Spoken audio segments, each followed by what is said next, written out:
It's a brand new week. Good evening and welcome to News Tonight on GHOne TV. My name is Emmanuel Agyabeng. 18 hours Greenwich Meridian time. Let's look at our top stories for the evening. Attorney General files Nolly-Pronsequan to drop treason felony charges against Oliver Barker-Vomawor. OSP threatens to declare Ken Ofori-Atta wanted again if he fails to appear before the office on the 2nd of June after the former finance minister sued the OSP for declaring him wanted earlier this year.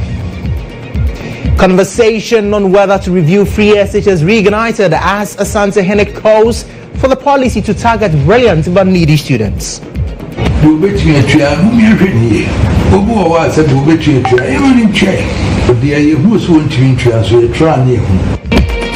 And a business analysts raise alarm over fast decline and interest rates on Treasury bills, warning of potential pressure on the cedi.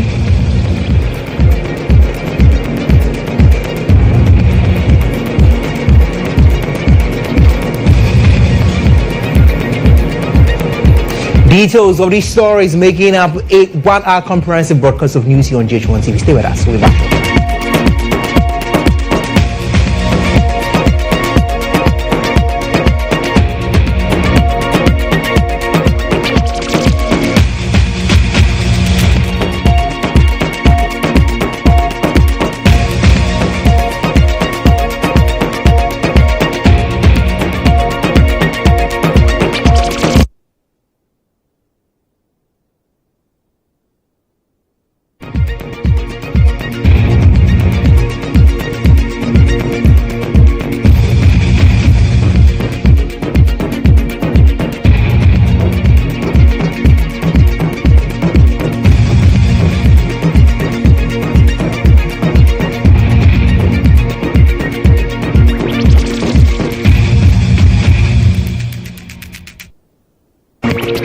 Many thanks for your time this evening. We're streaming live on our social media platforms as well. We begin this evening's bulletin with matters stemming from the courts, and an official notice has been entered today, March 12, 2025, on the Attorney General's decision to file a Nolly-Pronsequan to drop treason felony charges against Oliver Barker-Vomawor. The official notice cited by GHOne News states the prosecution's intention to discontinue with the charges against the accused. Per the law, a Nolly-Pronsequan as a formal notice or illegal declaration that the state or prosecution is abandoning the case and will not proceed with the trial. Legal Affairs correspondent Murtala Inusa will be joining us shortly with more details on this particular matter. Murtala, good evening and welcome to the bulletin. Murtala, firstly, let's get from the basis. Why is Oliver Barker-Vomawor standing trial? Well, for those who remember, he was arrested on 11th of February 2022 because of certain comments that he said to have posted on a social media platform, i.e. to incite people against the violence. In effect, he's alleged to have been taking steps to overthrow government. This has not been straightforward. Run us through what has been happening so far in respect of this matter, the nuances with this whole legal battle. Yes, so again, for those who remember, when he was arrested on the 11th of February 2022, Valentine's Day, 14th of February 2022, he was arraigned at the Ashaiman District Court. And in fact, 2 counts of treason felony, provisional count, were leveled against him. His plea was not taken in relation to the count because of the jurisdiction of the court. And then fast forward, on the 1st of August 2022, the AG at the time officially advised that Oliver be charged with 2 counts of treason felony, and the court presided over by Barbara Pansboche, her Anna, accordingly committed Oliver to stand trial at the High Court on the 1st of September 2022. And in fact, between that time and now, a lot has happened in relation to whatever has happened before the court. He appeared before the court at one point in time. His lawyers raised issues about the fact that if you look at the particulars of offense that supports the charges that were leveled against him, it is defective in nature, of course, because it prescribes a particular offense that somebody who is standing trial for treason felony should rather be faced and not for treason felony. So the lawyers went to the Supreme Court to have that challenge in effect at some point in time. The Supreme Court. There is a break in transmission with our legal affairs. Okay. The suit was defective. So he went there and the case had to come back to the High Court again for the whole thing to start again. So fast forward, that's what's been happening until today. Interesting turn of events as the Deputy AG at one point have said to be represented Oliver Barker-Vomawor. But what happens next? The Nolly prosecutor, the notice we've seen, but what happens what happens from now?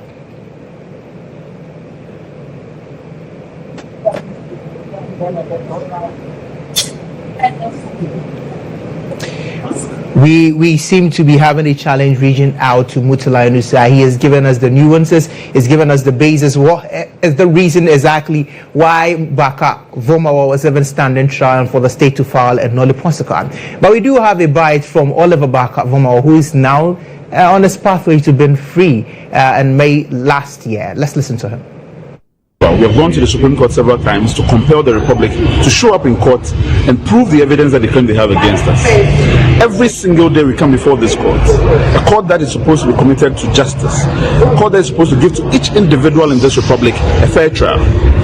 Consistently we've been met with nothing but tricks and agendas. Now, for so many of you, we have continued to emphasize the point that we have before a regime that is not committed to the rule of law and to ensuring that every citizen lives to the promise of this democracy. After 2 years, the Attorney General stood before the court and informed the court that the argument has not been that I'm looking to overthrow the Republic, but that I would incite others to overthrow the Republic. Sure. Now, my words were clear, that I would do the coup myself. Yeah. Now, if I said I would do a coup myself, how am I inciting others to go and do a coup? As we have always said, this is a coup about mindset, that the Famanyami attitude of our people, who have allowed themselves to be oppressed for years, we would end it. Sure. And we'll do it either alone or together with others. We do not care about their broken politics. We do not care about their regime of oppression that they have created. Absolutely. Our cause is clear and is one of justice.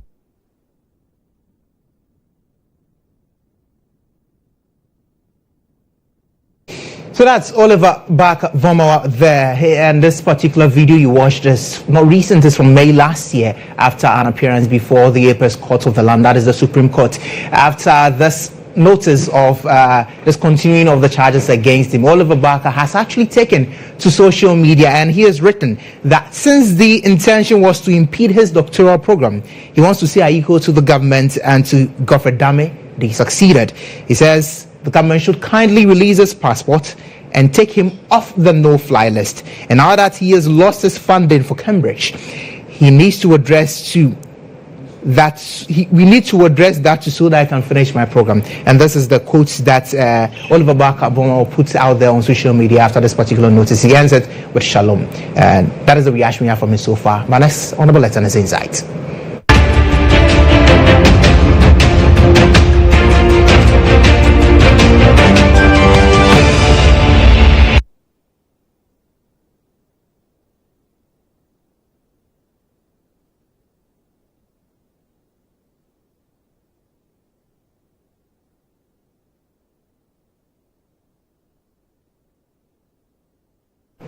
On Inside this evening, the Office of the Special Prosecutor has issued a stern warning to the former Finance Minister Ken Ofori-Atta, stating that he will be relisted as a wanted person should he fail to appear before questioning on 2nd June 2025. His comments come in the wake of a lawsuit filed by lawyers for the former Finance Minister against the OSP. The premise of Mr. Ofori-Atta's suit is that the OSP declaring him a wanted person and publishing the same were unlawful and violated his fundamental human rights to personal liberty and free movement as respectively guaranteed under Articles 14 and 21 of the 1992 Constitution.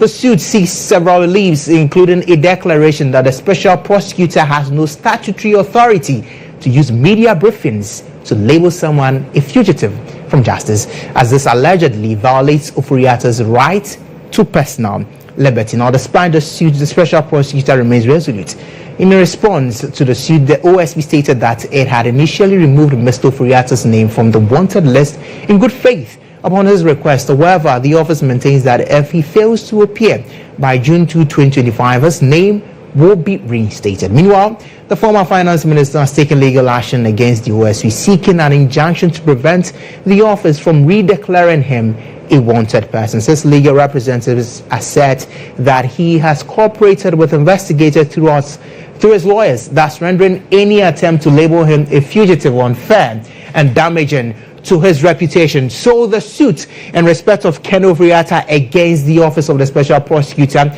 the first set of declarations that the lawyers for Ofori-Atta are seeking as one. The Office of Special Prosecutor has no statutory powers to use media briefings to declare him a wanted person or a fugitive from justice. The second one, we are seeing that the OSP has no powers other than what is provided for the police to declare a person wanted, and same cannot be done without leave of the court.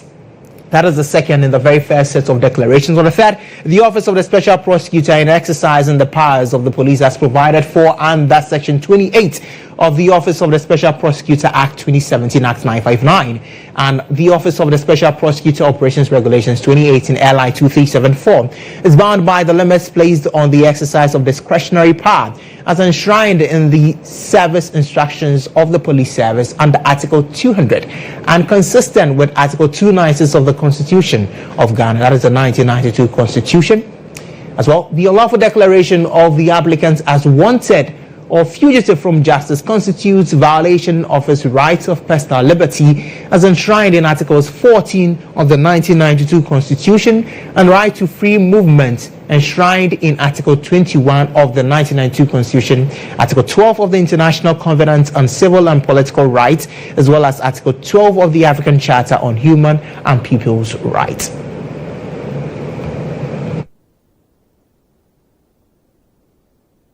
Well, the Office of the Special Prosecutor, as mentioned earlier, remains resolute, and he has responded to the suit and the declarations and release sought by lawyers of Ofori-Atta. And that's what the OSP is saying.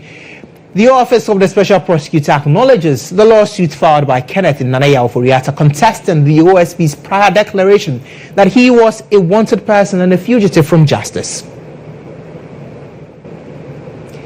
Mr. Ofori-Atta formally requested the OSP to remove his name from the OSP's list of wanted persons with the assurance to the OSP that he would make himself available for questioning on a definite date. The OSP, in good faith and on the basis of Mr. Ofori-Atta's assurance, granted his request and removed his name from the OSP's list of wanted persons pending his personal attendance at the OSP on the definite date.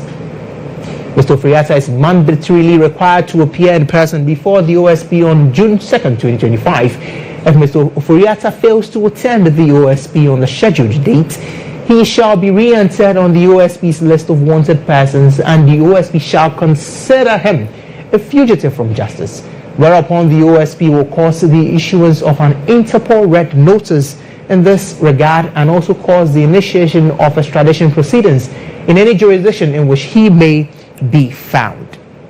The OSP remains unwavering in its commitment to enforcing the law and ensuring that Mr. Ofori-Atta answers for his role as the prime suspect in 5 ongoing corruption and corruption-related investigations. That is a response from the Office of the Special Prosecutor. But former Attorney General Nia Ikweutu is accusing the Special Prosecutor Emmanuel Agyabeng of airing the office's business in the media, similar to the modus operandi of former IGP Dr. George Ekufudampare. He is behaving the same way as this outgone IGP. He runs to the press anytime he has a difficulty, a judgment goes against him or a ruling goes against him. The best practice as a lawyer would have been to test the law by going on appeal when something happens. But he will be the first to rush to the press. What is he asking the press to do for him? Is it sympathy? And how do you solve the problem? You are dissatisfied with the ruling. You think the person did wrong. Go to appeal court and let them rectify for him. But why do you rush to the press? He has not stopped. He's always holding press conferences. He hasn't stopped. And he's not previous. I think he has had one recently. You see, many lawyers have given their opinion on the matter. You arrest somebody who is committing an offense before you. You cannot say, I'm going to ask for warrant and come and arrest you. By the time you get there, the person would have left. And we keep telling you, everybody in Ghana, all lawyers, are saying, stop this thing. Because you are not charging with any offense. Let's have a conversation with private legal practitioner Aziz Gomda on this particular matter. Aziz, many thanks for your time this evening.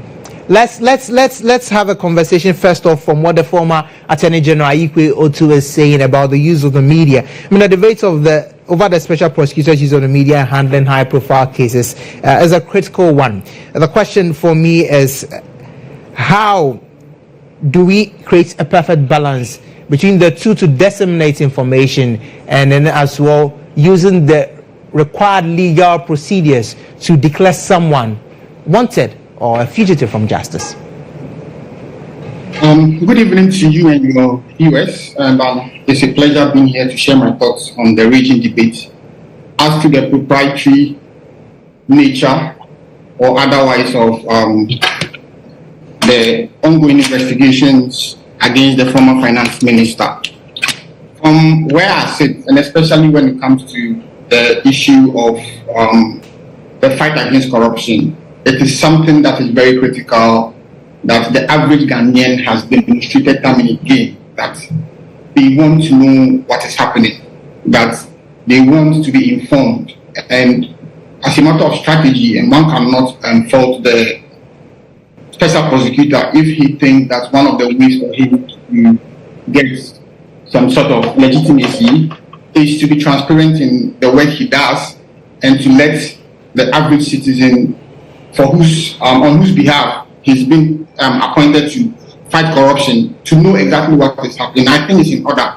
And one way of involving the ordinary citizen in governance is to inform them if they have other information, especially when it comes to fight against corruption. It's about having the information. And if people don't know what is happening, perhaps they are unable to also provide an information to help in curbing or fighting the corruption. And there's no doubt or denying the fact that as a country, corruption has actually caused a lot of havoc to the extent that lives have been lost because of corrupt activities. So if in the interest of justice, in the interest of transparency, in the interest of performing the full functions of his office, the OSP is of the view that the public should be informed. I honestly do not see anything wrong with that, especially within the confines of the law. And while there are remedies for each person who is aggrieved by acts of official activities or official functions to seek redress, they can always seek the redress, and ultimately the court will make that determination. So I don't think there's absolutely anything wrong with that. Yeah.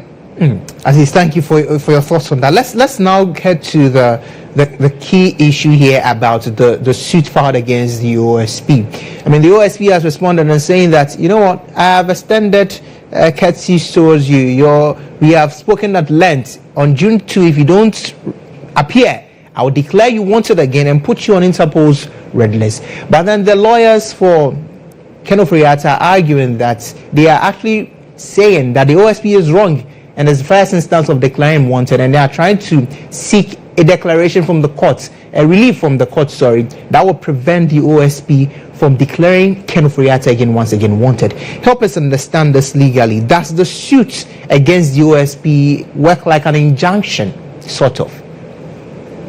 I honestly do not think it works as an injunction. And first of all, a casual look at the suit filed seems to be a human rights action.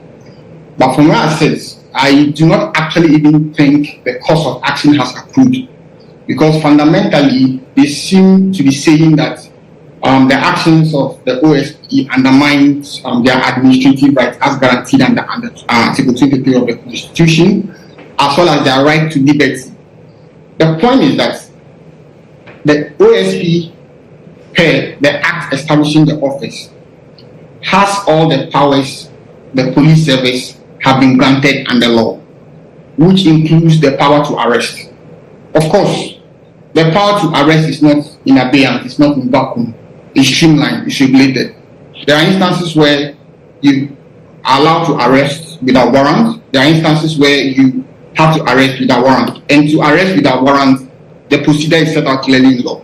And one of the things, or one of the instances where the police can arrest without warrant, is when the police has reasonable belief or suspicion that a person has committed an offense. The police can arrest that person without warrant. And if the OSP is of the opinion that the former finance minister committed certain offenses that border on corruption, and reasonable think there is a justification for the arrest, they are entitled or empowered under law to effect the arrest.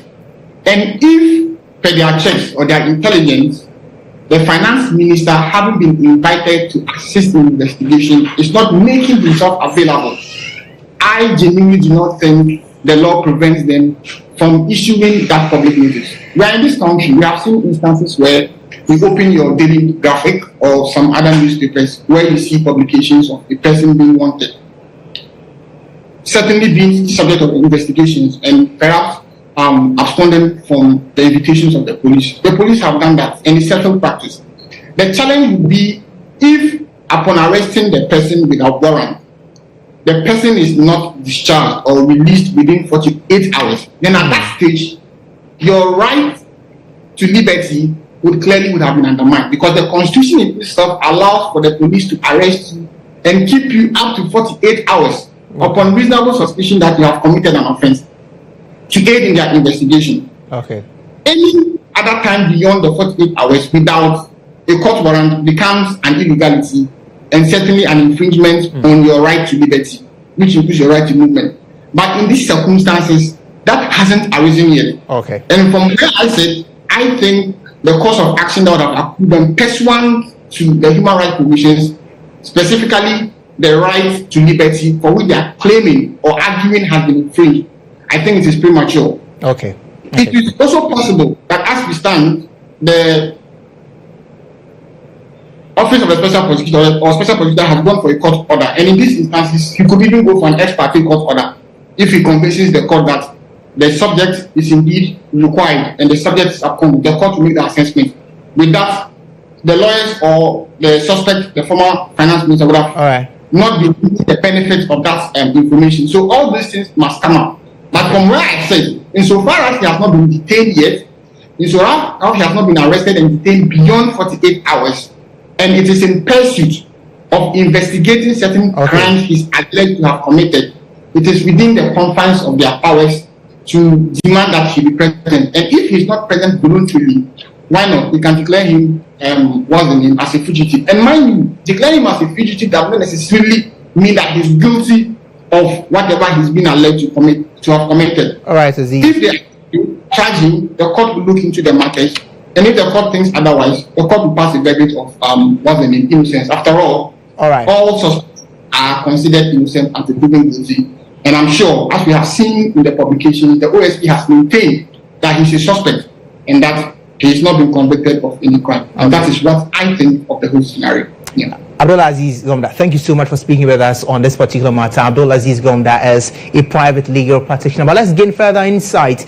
We turn to an anti-corruption advocate, Adam Senanu. Good evening, sir.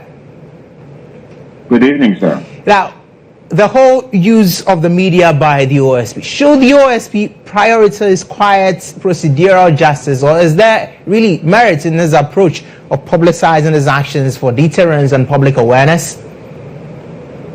There's absolutely every justification for ensuring that the public is well informed of what is transpiring in each of these cases, to the extent that the public can understand what is going on, and when necessary, take actions if there is any potential crime or evidence that might be hidden, or there are assets that have to be retrieved.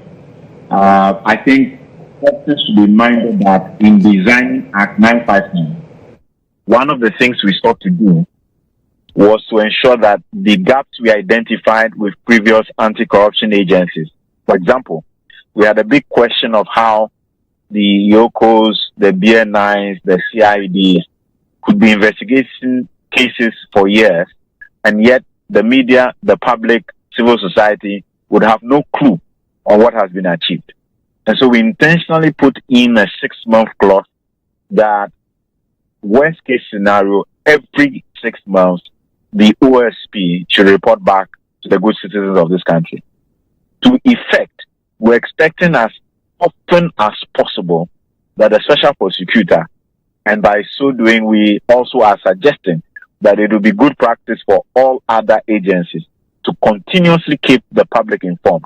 And that way, it will serve as, publicizing what is going on, and also serve as a deterrent for those who might think that they can continue with impunity. With us on this particular matter, and with that particular insight we got from Adam Senadu, we end the insight.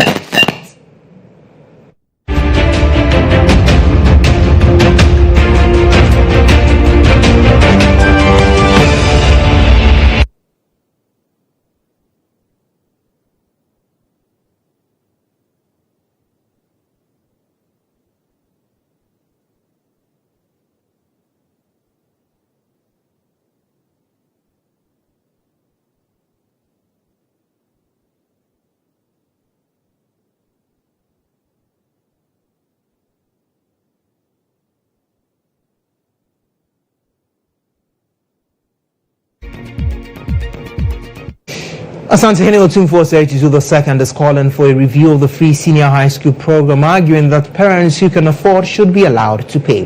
About 3.2 million students have benefited from the policy since its inception in 2017. Now, this is the first time Leah Santehene has openly shared his thoughts on reviewing the policy. However, the matter has been debated on several occasions since the policy's inception.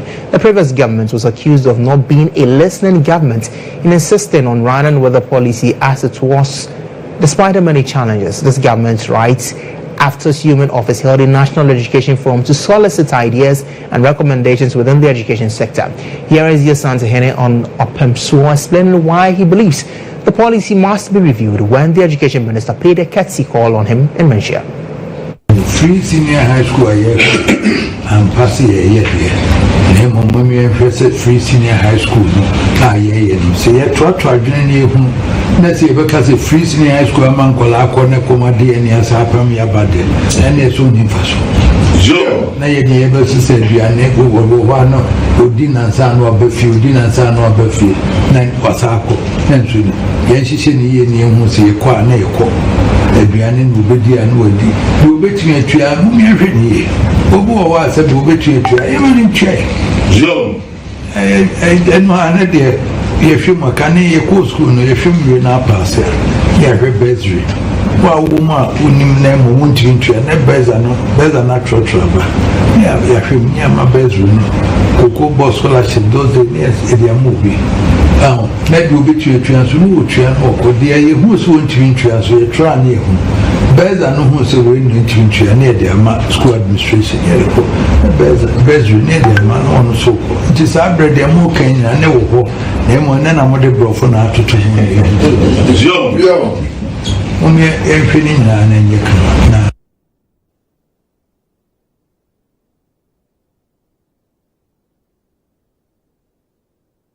In response, the Education Minister Haruna Idrisu assured that government will address the challenges confronting the free senior high school policy.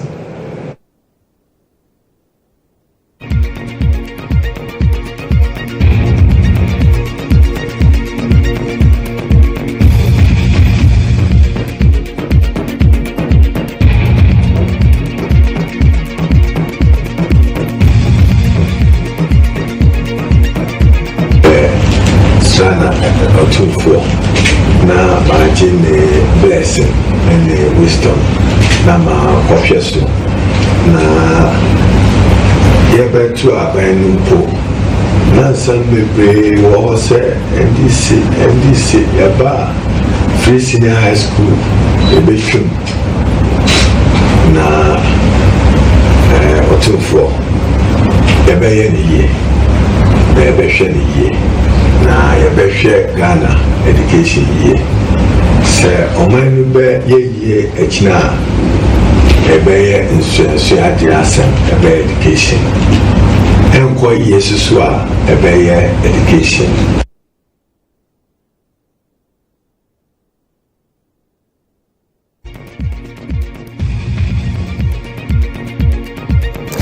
Let's bring you some developing story in respect of matters happening at the official seat of government. And we do understand that President Mahama has dismissed Major Thomas Pram and as well has appointed new service chiefs. And our presidential affairs correspondent here at the EIB network, Abdul Hanan Adam, joins me with the latest on this particular matter.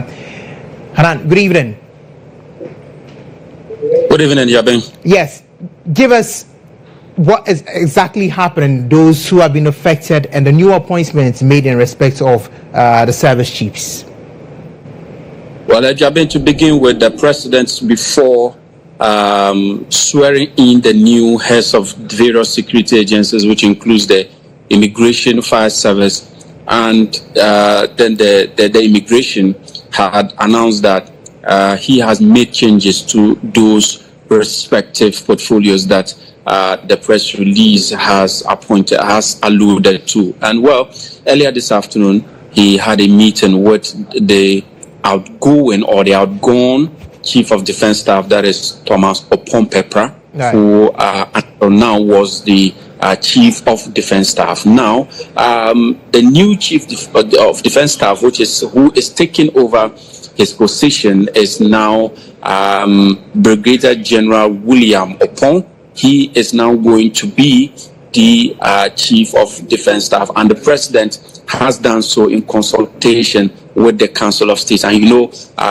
as enshrined in the Constitution, the President would have to make these appointments in consultation with the Council of State. And so the meeting was held today here at the Presidency, and that confirmation has been done. And again, the Chief of Army Staff, who is going to be in the person of, or the new Army Staff, is Brigadier General Lawrence Kweku. He is also taking over as the Army Staff in that order. And so they are expected to be sworn in the coming days, but that would also take place after they have been familiarized with the various agencies that they are supposed to lead. Earlier, the Minister for Defense was here, and he was also part of the meeting. The Minister for Interior was also here, including the Presidential Advisor on national security and all other important persons who are important in this regard were also here for that all-important meeting. Agyabeng. Hanan, thank you so much for bringing up to speed on what is happening at the official seat of government. And as we do understand, it's Brigadier General Major Thomas Opompepra is no longer the Chief of Defense Staff. The President was appointed an acting Chief of Defense Staff in the person of Brigadier General William Agyabeng. And this appointment is supposed to take effect on March 24, 2025. Now, the newly appointed Inspector General of Police, Christian Tete GHOne, officially assumed office on Monday following his appointment by President John Dramani Mahama in consultation with the Council of State last Thursday. He succeeds Dr. George Akufo-Dampare, who was appointed by former President Akufo-Addo on August 1, 2021.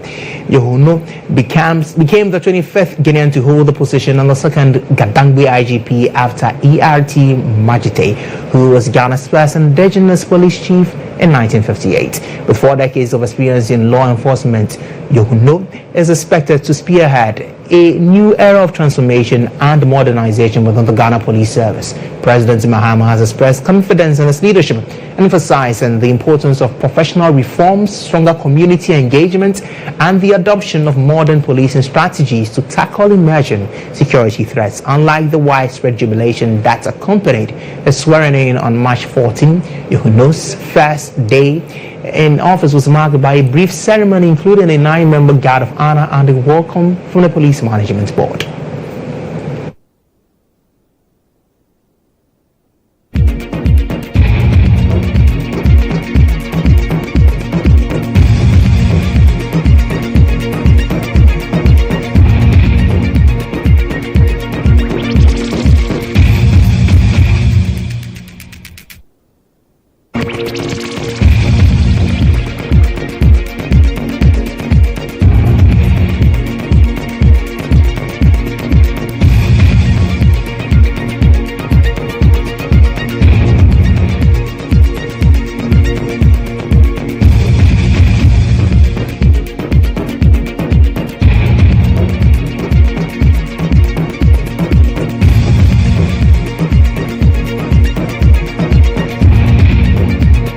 Well, he has assumed office as a new IGP, that is Christian Tete Yohuno. We are joined by security consultant Richard Kumado to help us delve deep into the role of the new IGP. Good evening, and many thanks for your time this evening, sir.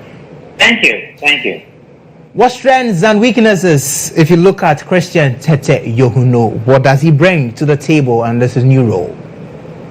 Definitely, he's an experienced police officer. He's bringing to the new role a lot of creativity when it comes to police operations. He's also bringing leadership to the role, and he's bringing innovation to help build a professional police that is capable of meeting the 21st century challenges. Of course, there are challenges with the police service as a structured defect, and one of them he needed to do as quickly as possible to establish a professional police that has ability of discipline, that will exhibit high levels of professionalism, and that will not crumble in the face of pressure. So that is where we are, and he has the capability of doing both. With only 1 year remaining on his active service, should his time be extended with perhaps a contract? I wouldn't be surprised if they asked him to stay to the next 4 years.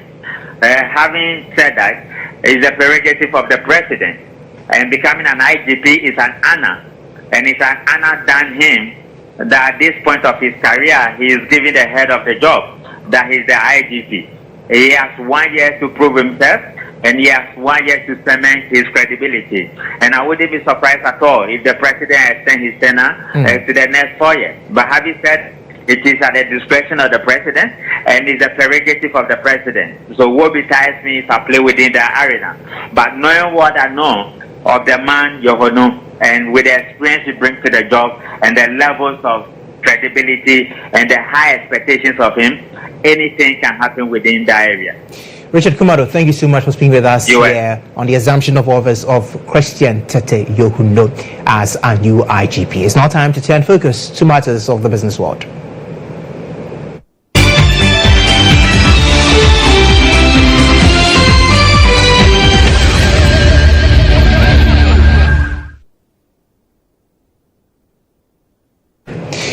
Industry analysts have raised alarm over the fast decline in interest rates on Treasury bills, warning of potential pressures on the city. Government and its latest auction saw interest rates fall to its lowest since April 2022, as the 91-day Treasury bill sold for an average of 15%. The decline, which has been driven by massive rejection of bids, according to this government, is part of a new debt management strategy. Although Finance Minister Dr. Kasiel Atuba-Forson earlier this month during his budget presentation touted the fast decline in rates, the minority had accused the government of manipulating the market. Let's engage head of trading at Republic Securities, Patrick Adam, on this matter. Good evening, Patrick. Good evening. Many thanks for your time. What are the latest Treasury rates and what has been the trajectory? Well, what we are noticing is that the rates are dropping, and for the 91-day, it's now trading in the 15% region. The 182 days in the 16%, and then the 1 year has come closer to the 18% region. We are seeing that the trend is actually dropping, and investors are gradually understanding the trend now. The rates are dropping and it's heading to a point where hopefully it goes below inflation rate. But there are concerns about looming pressure on the CD. If you can give us some clarity on that.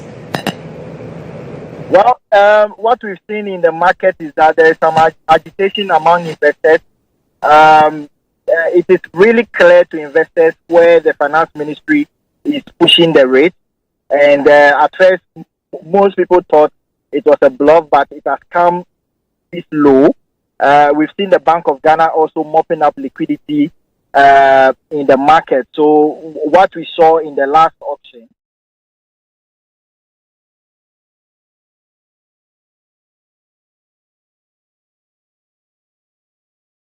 Ghana and others like retail investors are also looking at other investment options like the stock market to push their money, and some people, it's really clear to them that if the rates get too low, they might not have to go for the treasuries again.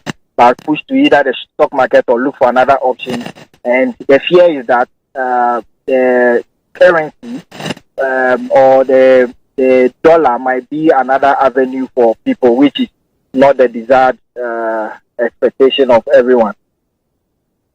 Conversation. Thank you so much for speaking with us. He is head of securities, head of trading at Republic Securities. But we have been joined on Zoom by a financial analyst manager he's a financial analyst and as well manager at Deloitte for financial advisory, Dennis Brown. Good evening and many thanks for your time. Yeah, good evening, and thanks for your time as well, and good evening to your viewers. Grateful. Now, Dennis, the government is accused of manipulating the markets. Is this a valid claim? I mean, we are seeing the rates perform lower than inflation. Shouldn't we be excited as a nation?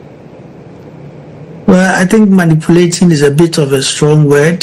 The government is a key actor in the economy, and they also, just like you and I, they take decisions that will inure to their best interest. I think what the finance minister has done is just demand and supply. The Treasury bills are done in an auction basis, right? So those that are interested have auctioned or supplied a bit more than the government has rating. So they've given themselves a bit of a threshold and they've decided not to cross it. So what then happens is that supply has outweighed demand, and the Treasury bills rate has gone down, just like the relationship between demand, supply, and then price.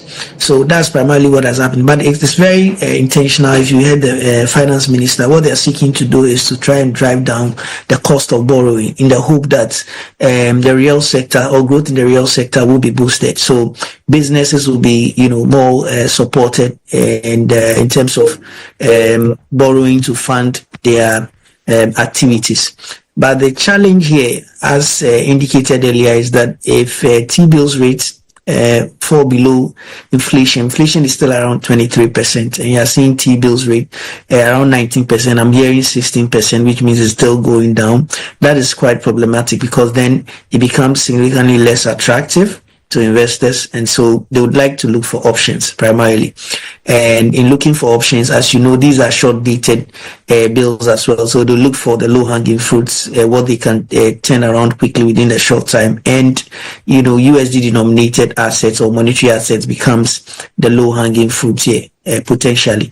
And so the link between that and why the exchange rate may go up is what exactly I've explained. So they may move more away from the Treasury bills and seek to find solace in USD denominated monetary assets, which is a better store of value anyway. So if you are going to have to convince people to hold CD denominated assets, it has to be at least at a rate that is above the inflation rate, because then the money is losing value. So those are the considerations as to why many analysts have indicated that potentially this could begin to drive exchange rate upwards. But then I agree with your position, and rightly so. The theories back this. But as a country, is this not something we would want to risk to even push inflation downwards? Well, so in terms of what the finance minister is trying to achieve, is a good thing that lending rates must come down so businesses can borrow more, right, to help expand the economy. But you see, it's not just lending rates that will propel businesses to do so. Other factors, other factors of production must also be favorable. For instance, we still have inflation at 23%, which is pretty high. Okay, we are looking at the monetary policy rate. Bank of Ghana has not released the recent one, but the last one we checked was in and around maybe 28% upwards. If that should come up and it's still around that a figure, then it creates confusion because the monetary rate is communicating something else, whilst the Treasury bills rate is also because the monetary rate, when it's that high, communicates there is still significant risk in the environment, the economic environment, right? And so it creates confusion, and investors doesn't want to, it creates risk as well. Investors find that kind of environment to be quite risky and they want to hold back. So it's not just a case of lending rates dropping other factors of production must also fall in place. Must be the entire economic environment must be friendly in order to push businesses to really take advantage of this. It's not as if it's not going to impact in any way, but perhaps the impact may not be as significant as we expect. And within the short term, we are likely to face this risk rather in terms of exchange rate pressures. Mind you that if we are seeking to grow the real sector, that initially has its own dynamics and gestation period. So, that investors will decide to go into the real sector to expand their businesses. The results will not be immediate. So even if they are taking advantage of the lower lending rates to borrow money to expand, we would have to look at a bit of medium to long term, several months down the line for us to see the effect for that to now push down inflation. So within the very short term, the risks that are likely to play out will be people moving to a better store of value in by way of the USD and other major trading currencies, and this will now begin to be telling in terms of even impact on our inflation rate within the short term. So I guess if we need to, if we mean to tread on this path, then we would have to accept that within the short term we are going to have to take in some pains. We are going to have to absorb that pains and hope that in a much longer term all of this will translate into actual increase in productivity, which will now come to suppress inflation and perhaps contribute to making the economic environment more friendly. Right. Dennis, thank you so much for speaking with us. He's a financial analyst and a manager with the Financial Advisory Unit of Deloitte, Ghana. Speaking of Deloitte, they are pressing the government to consider diversification and raising capital for funding government projects. Ghana, like many developing countries, has been facing the challenge of debt sustainability and servicing its debt obligations. The previous government defaulted on its debt obligations and launched a domestic debt exchange program in December 2022 to address the problem. Provisional gross public debt at the end of the first quarter of 2023 stood at $51.67 billion, representing 71.1% of GDP. During a panel discussion at the Deloitte Economic Dialogue, partner and Africa leader for infrastructure and capital projects at Deloitte Africa, Yao Apialate, indicated that bond diversification will be a viable option for Ghana's debt sustainability. In the first 2 years for the operation, they work independently, and then when it gets into election year or when government needs to borrow more, they will interfere in their performance. The last bit is to diversify our borrowing sources. We have historically relied on Euro bonds, which are commercial facilities and relatively more expensive. We should focus on concessionary facilities that support development of infrastructure projects. You can go for a concessionary loan at about 3% or even less. On his part, banking consultant Dr. Richmond Etuahene has called for a legislative ceiling on how much government can borrow to ensure fiscal discipline. The constitutional review is a statement that they should take it back. We should put a debt cap and a debt limit in our constitution so that people do not go behind and use the fiscal responsibility to create what we are experiencing. Because the fiscal responsibility was taken out. The IMF document 24/335/2224, it states that the government and the Minister of Finance should ensure that the fiscal responsibility is enhanced and reviewed. Meanwhile, the Association of Ghana Industries, AGI, lauded the government for a progressive 2025 budget, but expressed worry over the government's extension of the sunset clause of some tax handles. Asante Hene Otumfuo II has pledged a parcel of land for the expansion works of the Ghana Publishing Company. This follows the request from the MD for the company, Alakwesi Boate, when he led his management team to pay a courtesy call on the Asante Hene. According to the MD, even though the company opened a branch in Kumasi last year, it doesn't have a place for its production. Mr. Boeti disclosed the recent 24-hour shift system started by the company has started yielding positive results. Ghana Publishing there, we did think a democracy. So, 50 and 30, never won Puano. No. Kuvina Samukra, one and I'm a Democrat. I'm a cooperative. I didn't desire whatever. Ghana Publishing, one, I will do something. So, I mean, who didn't I buy any of my printing? I am from my Yo, as I know what say between Yo, the one say Gazette no when you map your way, and so what's that in my man of Ayakasi? Yo, it may be a Mawu meet me. As I buy my crappy contract here, the Mawu between Yo, now, okay, was again, she said, between a boy. My friend of marketing, no, I could room 1 year. Joe.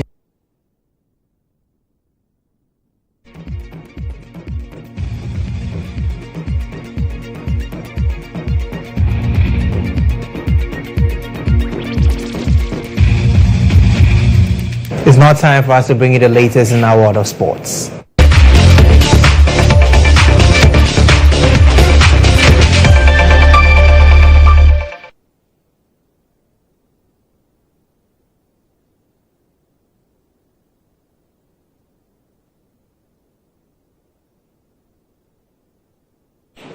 Hi there, I am Nana Agyabeng. Now, the Black Stars of Ghana held their first training today at Accra Sports Stadium ahead of the World Cup qualifiers game against Chad this Friday. My colleague Monica Bukari was at Accra Sports Stadium and has more in the following report.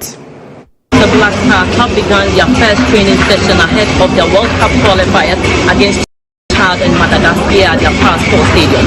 In all the 26 players that are supposed to be in competitive as we speak here at the Accra Sports Stadium, we have only 9 players training here currently. We have goalkeepers Lawrence Atizigi, GHOne, Antoine Semenyo, Kamaldeen Suleiman, Mohamed Salisu, Razak Simpson, Kamaradini Mahmoud, Gideon Mensah, and Benjamin Kasari from Accra Hearts of Oak. Well, we're supposed to have Elisha Owusu in camp, but the Ghana Football Association this evening announced on their social media platform that it has been replaced with Lawrence Agyabeng, who replaces Elisha Owusu. We're also supposed to see Mohamed Kudus in camp, who arrived yesterday last night, as we all saw from the airport. But as we speak, Mohamed Kudus is not part of the training session yet. Also, by close of day or tomorrow morning, certainly we might be seeing all 26 players that was. Now, the Minister of Sports and Recreation, Kofi Adams, and Director General of the NSA, Yaw Ampofo-Ankrah, inspected Accra Sports Stadium ahead of the Blasters' upcoming game against Chad. During the inspection, they discovered that the stadium's floodlights were non-functional and in poor condition. Urgent repairs have been ordered with a 48-hour deadline to fix them. The Sports Minister has instructed the NSA to complete all repairs on time.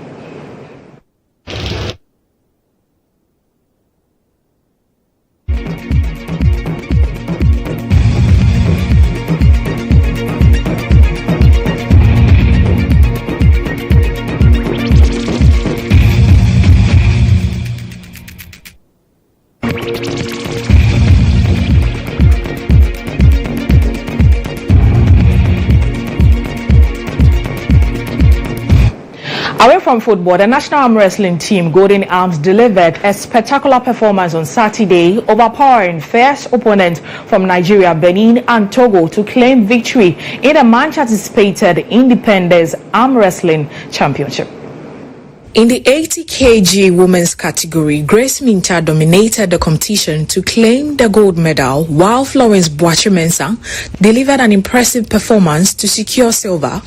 Meanwhile, in the 90 kg men's category, Joshua Yeboah delivered a stellar performance to clinch the gold medal, showcasing strength and skill throughout the competition. The event attracted a distinguished audience, including Honorable Kofi Adams, Minister for Sports and Recreation, who praised the athlete for their dedication and highlighted the importance of developing arm wrestling in Ghana. With this historic victory, Ghana continues to position itself as a powerhouse in African arm wrestling, setting the stage for even greater achievement in sport. Minister of Sports and Recreation Kofi Idi Adams commended EIB Network for focusing and shedding light on lesser-known sports like arm wrestling. I must say that the center point and GHOne, the EIB network, I should say a very big thank you to you. It is not only those of us here, virtually everybody at home is tuned in and watching, that you've brought something so good for the Ghana month. For our brothers and sisters who came from Nigeria, Benin, and Togo to join us to make this occasion a memorable one, we say thank you. This is what we are looking for in all our sporting areas, that we can collaborate and organize events such as this to prepare all of us for competitions that will come ahead of us. And I must say a big thank you for this. We have all winners. Nigeria, Benin, Togo, and Ghana, we are winners. You have actually joined us to celebrate our Independence Month. And I believe, thank you, I believe, like somebody put it, the next time you organize something like that, Team Ghana will be there. The CEO of EIB Network, Bolare, stated that sports is not just about football and that he will ensure the development of lesser-known sports. It's an honor, and we're humbled as a station to be part of this great idea. My CEO, Santok, mentioned it to me some months back, and we said, why not? We have to develop this sport. It's not always about football. We need to support, like they say, lesser known sports. But I believe that with the federation and of course with the ministry leading this charge, we are going to make arm wrestling a #1 sport, at least part of the top 3 in Ghana. That is all for sports here on News Tonight. I am Nana Agyabeng. Back to the Sweden blogger, Emmanuel Agyabeng. And Amma, thank you for the latest in our other sports. Let's now head to the entertainment zone.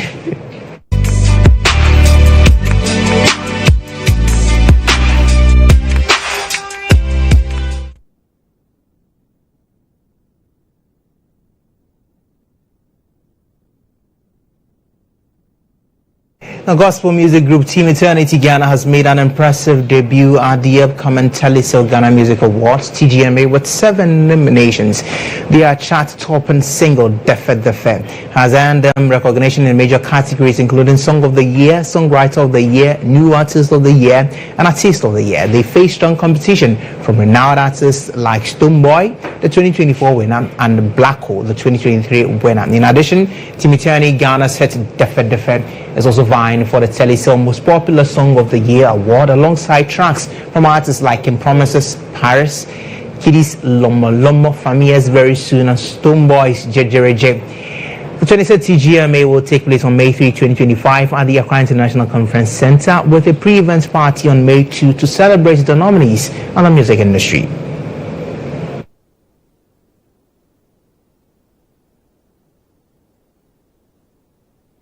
Time now for some international news.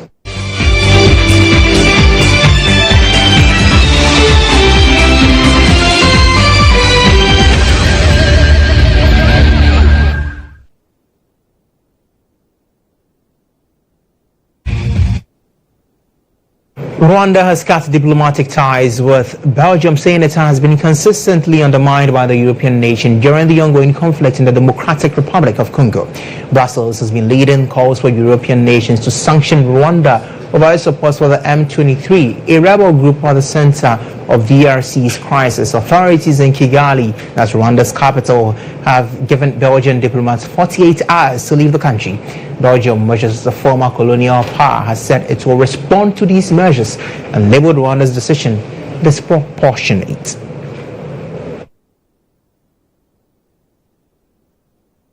Many thanks for your time throughout the 1 hour bulletin. This has been News Tonight. My name is Emmanuel Agyabeng. On behalf of the entire production team led by Benes Abubedu Lansa, we say thank you for watching and have a good evening.